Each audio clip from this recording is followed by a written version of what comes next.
Picture planning a party with a guest list written on a single sheet of paper. You add names one by one, and for a while there is plenty of room.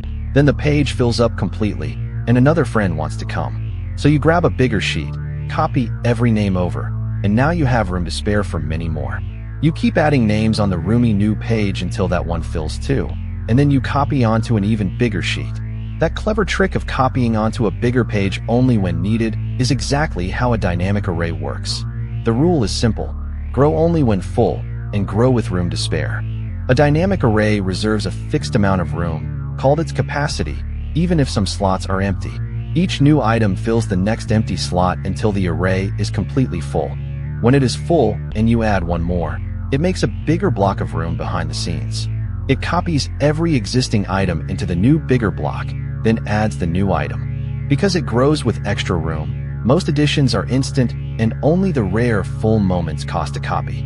Spread over many adds, the average cost stays tiny.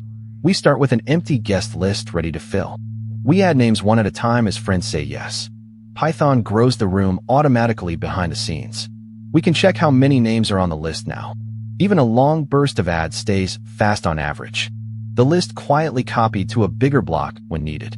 The final count shows every guest we added. A dynamic array grows only when it runs out of room, copying everything onto a bigger sheet with space to spare. That makes adding feel instant almost every time, with only the occasional copy. You already trust this. Every time a Python list just keeps accepting append after append without you ever setting a size. That was day 7 of 100. Subscribe to follow the whole series.